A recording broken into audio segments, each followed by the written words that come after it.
Abraham Louis Breguet è tutt'oggi considerato uno dei più grandi maestri orologiai di tutti i tempi, inventore del primo orologio da polso femminile, inventore della spirale denominata Breguet. È stato in grado di anticipare quelle che furono le basi per l'Incablock. Fu inventore del sofisticato meccanismo che permette di ridurre le irregolarità di marcia derivanti dalla posizione dell'orologio, il tourbillon.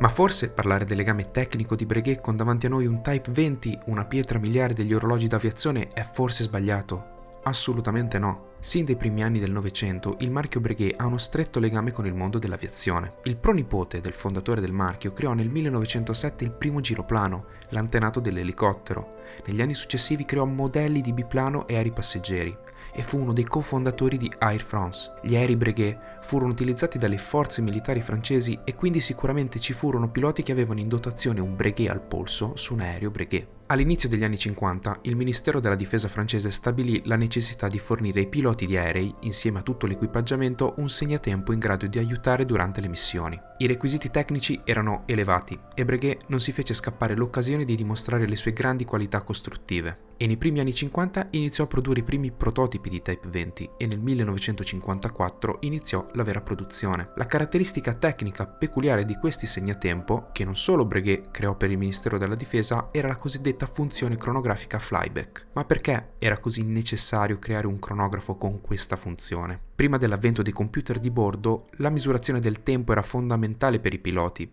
Tutte le rotte erano determinate da direzioni e tempi di volo.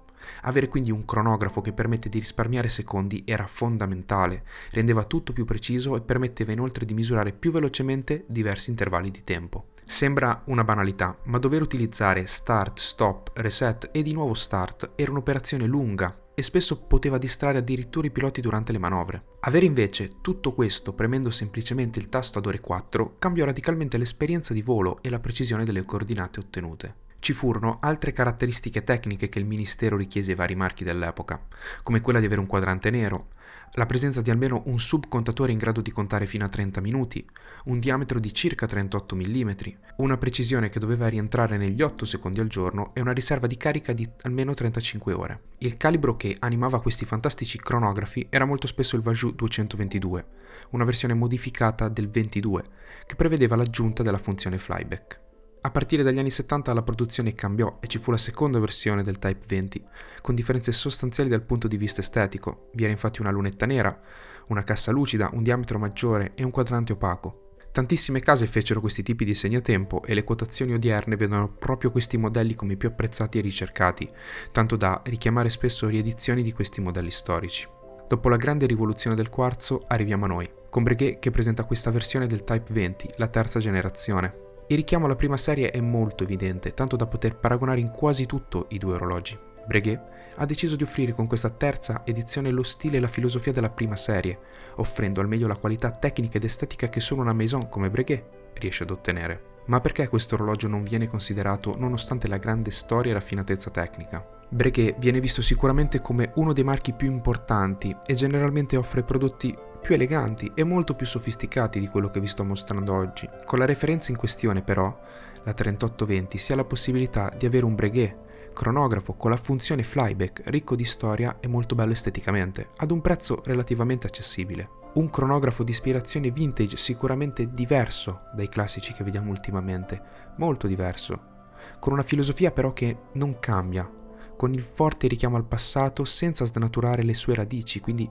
riprendendo appieno quello stile e quella filosofia. La cassa risulta comoda e ben realizzata, come ci aspetteremmo da Breguet. Vi è la presenza della ghiera bidirezionale, proprio come la ghiera presente negli anni 50. Breguet è riuscita a richiamare al polso proprio lo stesso stile e lo stesso feeling. Abbiamo un vetro zaffiro bombato che dona distorsioni perfette, nonché una visibilità ottima, caratteristica quest'ultima necessaria anche durante la produzione degli anni 50. Il layout del quadrante è ben riuscito, riprende appieno la prima generazione del Type 20. Una caratteristica peculiare del Type 20 era il contatore dei minuti cronografici più grande, che è stato riportato anche qui in maniera perfetta. Il quadrante è lucido, con numeri arabi dalla visibilità eccellente.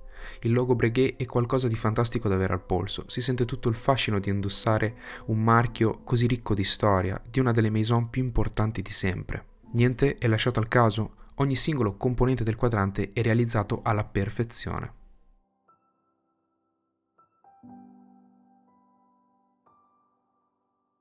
Probabilmente il più grande errore commesso da Breguet è l'utilizzo del calibro 582, in questo caso la versione Q, per via del datario d'ore 6. La base è un Lemania 1372, decorato ed abbellito secondo i canoni di Breguet. Il più grande errore però è la mancanza dello smistamento a ruota colonne. Sembrerà sciocco, ma marchi come Patek Philippe, Vacheron Constantin in genere si basano su una configurazione a ruota colonne, mentre qui Breguet ha deciso di utilizzare lo smistamento a camme, che seppur più innovativo e semplice da costruire e montare rispetto a quella a colonne, perde tutto quel fascino della dolcezza d'utilizzo e della raffinatezza tecnica richiesta durante la produzione.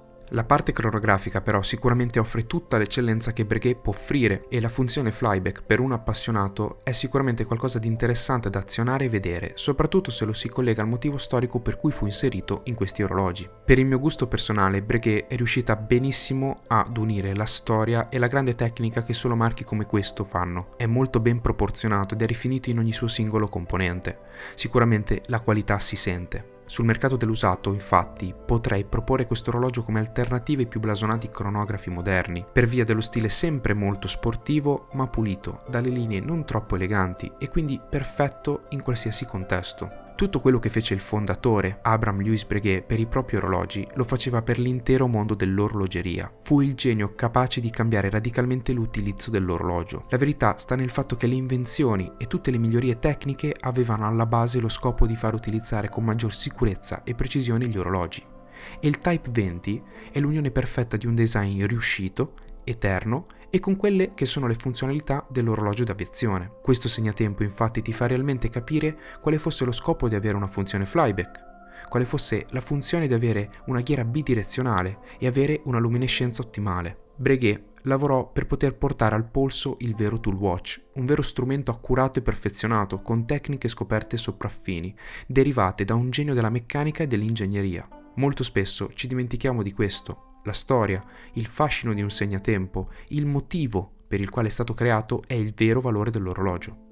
Se il video ti è piaciuto e sei arrivato a questo punto ci tenevo a ringraziarti. Iscriviti e supporta il mio canale, condividi e commenta questo video.